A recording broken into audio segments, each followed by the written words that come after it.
네, 아는 것이 힘이 아니라 행동하는 것이 진정한 힘이죠. 이 책에 나와 있는 것들 중에서 행동으로 바꿔서 내 습관으로 만들고 싶은 것이 있습니다. 세 가지를 뽑아봤는데요. 그 중에 이제 첫 번째입니다. 읽어보겠습니다. 대부분 20대와 30대에는 대학을 졸업하느라, 좋은 직장을 구하기 위해 스펙을 쌓느라, 사랑 타령을 하느라, 인간관계를 유지하느라 불안정한 삶을 산다. 많이 넘어서 심리적으로, 경제적으로 어느 정도 안정적인 삶을 유지한다. 그런데 안정적인 삶을 추구할수록 새로운 삶이라는 기회를 쉽게 단념하게 된다. 새로운 도전을 하기에는 두려움도 많아졌고 용기도 부족하다. 여기 또 이제 질문이 나오네요. 이 책엔 질문이 참 많아요. 여러분들 이 질문에 한번 답해 보세요. 당신은 원하던 최고의 삶을 살고 있는가? 인생의 중반기에 다시 한번 치열하게 살 자신이 있는가? 마음속에 아직 이루지 못한 꿈이 남아있는가? 예전에 좌절된 꿈이 아직도 자신을 올가매고 있지는 않은가? 다시 한번 가슴 뛰는 삶, 남들과는 다른 삶을 살고 싶은가? 이러한 질문에 니체의 대답은 한결같다. 지금 이 질문 했잖아요. 니체는 이 질문에 한결같이 이렇게 답을 했습니다. 사람은 언제나 자기 자신을 극복해야 하는 그 무엇이다. 역시 답변도 어려워요. 그죠? 자, 니체는요. 짜라투스트라는 이렇게 말했다 해서 이런 말을 했습니다. 모든 신은 죽었다. 이제 우리는 초인이 등장하기를 바란다. 여기 이제 초인이라는 또 얘기가 나오는데요. 그 니체가 죽었다는 신은 도대체 무엇을 의미할까요? 이 신은요, 이제 니체는 이렇게 생각했습니다. 신은 인간이 고통스러운 현실과 미래가 불안하잖아요.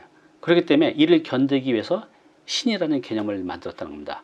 니체가 살았던 19세기 유럽은요, 이 기독교 사상이 모든 그 이념, 사상, 가치관을 지배하고 있었죠. 그런데 니체는 놀랍게도 이 기독교의 신이 오히려 인간을 병들게 만들었다고 합니다. 왜냐하면 기독교에서 인간은 이제 죄를 지은 병든 존재라고 이제 생각했던 거죠. 그래서 그 두려운 삶을 극복하기 위해 만든 신이 오히려 인간을 나약하게 만들었다고 생각을 한 겁니다. 니체는 우리에게 이렇게 말했습니다. 익숙함에 결발하고 내가 원하는 대로 살아라. 이것이 바로 이제 초인이죠. 그리고 초인으로서의 삶을 살아가라고 했습니다. 이렇게. 그래서 니체가 말한 이제 초인이 다시 한번 이런 의미로 나오는데요. 자신의 한계를 극복하고 초월하는 인간의 유형을 말하는데요. 즉, 초인은 자기 자신을 극복하는 삶을 추구하는 인간. 그죠?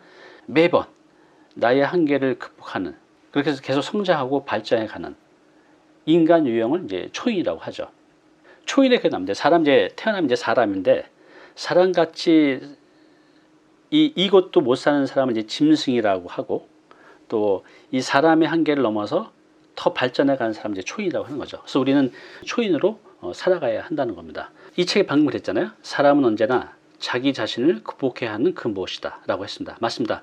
니체가 말한 대로 나를 죽이지 못한 것은 나를 더욱 강하게 만든다고 했습니다.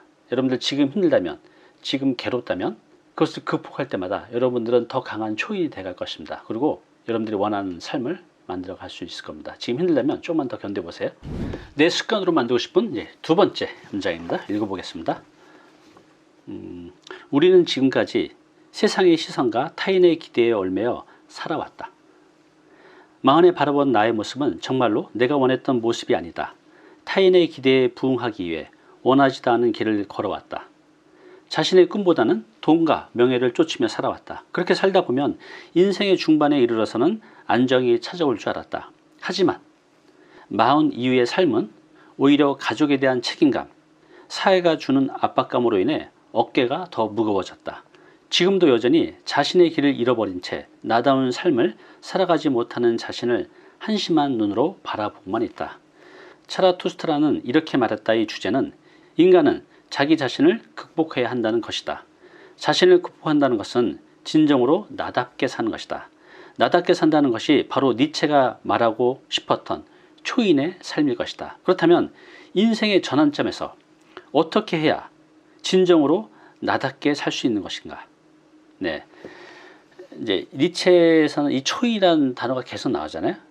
이건 초인으로 살아가는 것은 진정으로 나답게 사는 거라고 하는데, 그럼 어떻게 사는 게 나답게 사는 것이냐? 이 책의 다음 페이지에 아주 짤막하게 그 답이 나옵니다. 나답게 사는 게 초인이라 했잖아요.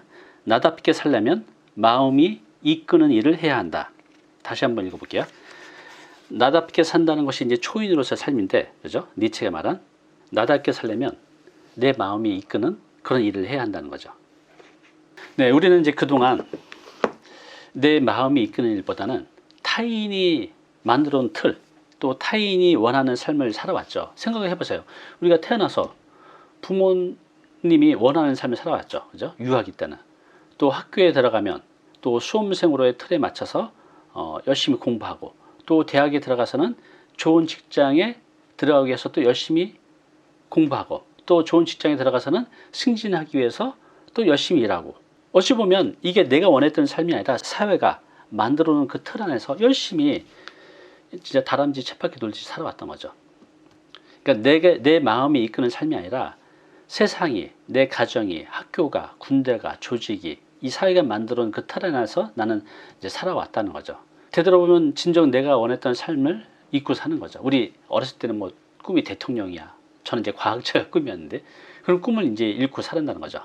그래서 이제 인생의 중간에 왔잖아요. 그 중년이. 그래서 내 삶을 한번 되돌아봐야 될 시기라고 봅니다. 이런 생각을 한번 해봐요. 내가 만약에 1년 동안 사는 이제 시한부 인생으로 하면 내가 지금 어떤 삶을 살아갈지, 그때도 여러분들이 하고 있는 이 삶을 살아갈지 한번 생각해 보셨으면 좋겠어요. 그래서 죽음 앞에서도 내 인생이 후회가 없도록 내가 원하는 삶을 중년 이후에는 찾아서 해보시기 바랍니다. 자, 내 습관으로 만들고 싶은 마지막 세 번째 문장입니다. 우리는 끊임없이 자기 자신을 향한 질문거리들을 안고 살아간다. 사람의 수만큼 각자의 삶의 모습이 다양하듯이 저마다 해결해야 할 문제도 다양하다. 우리는 생각지도 못했던 질문에서 생각지도 못한 해답을 찾곤 한다. 그러므로 자기 자신에게 어떤 질문을 하느냐에 따라 삶의 방향이 달라진다. 어떻게 해야 완전한 나 자신에게 이르는 길에 도달할 수 있을까 하는 질문을 심사숙고했던 니체는요, 기존 철학자들이 사유했던 방법과는 다른 새로운 시도와 질문으로 그 답을 모색했다. 그의 수많은 작품과 유고는 바로 이런 시도와 질문의 결과물이기도 하다. 네, 이런 말 들어보셨습니까? 나의 미래는 내가 질문한 것의 합이다 라는 말이 있어요. 왜냐하면 내가 질문을 하면 본능적으로 그거에 대한 답을 찾게 되죠. 그리고 그렇게 또 행동하게 되고. 자, 그런데요, 질문을 많이 하는 건 괜찮죠. 이 니체도 자기 자신에게 질문을 많이 하라고 수없이 많이 얘기를 했습니다. 근데 이 질문은 의미 있는 질문을 해야 돼요. 컴퓨터 용어 중에 GIGO라고 있습니다. 들어보셨나요? 우리 이과, 공과대 출신들은 아실 거예요. 가비지 인, 가비지 아웃. 즉, 쓰레기가 들어가면 쓰레기가 나온다는 거죠. 즉, 우리가 컴퓨터 프로그램을 할 때 안 좋은 입력 데이터가 들어오면 쓰레기 데이터가 나온다는 거죠. 우리 인간도 똑같습니다. 내가 나에게 어떤 질문을 하냐에 따라서 내 미래가 달라진다는 거죠. 그 질문의 힘에 대해 여러분 베이컨 아시죠? 철학자 베이컨은 이런 말을 남겼습니다. 질문으로 파고든 사람은 이미 그 문제의 해답을 반쯤 얻은 것과 같다라고 말을 했어요. 또 하버드 대학 교수이자 철학자인 윌리엄 제임스도 이런 말을 남겼습니다. 나는 무언가를 철저하게 이해하고 싶을 때마다 질문을 한다. 다른 사람이 아니라 나 자신에게. 질문은 단순한 말보다 더 깊은 곳까지 파헤친다. 말보다 10배쯤 더 많은 생각을 이끌어낸다. 네, 그렇습니다. 이제 여러분들도 자신에게 더 많은 질문 해보세요. 그리고 그냥 질문이 아니라 좋은 질문, 의미 있는 질문, 또 나를 성장시킬 수 있는 질문. 그러면 여러분들은 그렇게 되실 겁니다. 오늘 당신께서 해야 할 일이 있습니다. 우리 이렇게 좋은 책을 아무리 많이 읽어도 행동하지 않으면 아무런 의미가 없죠. 그래서 제가 좀 전에 제가 습관으로 만들고 싶은 그 세 가지를 말씀드렸는데요. 물론 그거 말고도 이 책에 많은 것들이 있는데 그냥 제가 개인적으로 뽑아본 겁니다. 그 세 가지를 말씀드릴게요. 이거 중에 하나라도 여러분의 삶으로 한번 가져와 보시기 바랍니다. 그러면 1년 뒤에 여러분들은 많이 달라져 있을 거예요. 자, 첫 번째, 익숙한 것과 결별하자입니다. 그죠? 끊임없이 변화를 시도하라는 거죠. 그 변화를 똑같은 수준이 아니라 좀 더 발전시킬 수 있는, 그게 초인의 삶이죠. 그죠? 익숙한 것과 결별해서 도전하라는 거, 이게 첫 번째. 자, 두 번째는 마음이 이끄는 일을 하자. 이것도 초인으로서의 삶입니다. 이때는 타인을 의식하지 않고 순전히 내 마음이 이끄는 일을 찾아서 하라는 겁니다. 자, 세 번째는요, 나에게 더 많은 질문을 하자입니다. 의미 있는, 나를 발전시킬 수 있는. 결정하셨나요? 이 세 개 중에 무엇을 하실 겁니까? 저는 결정했습니다. 저는 3번입니다.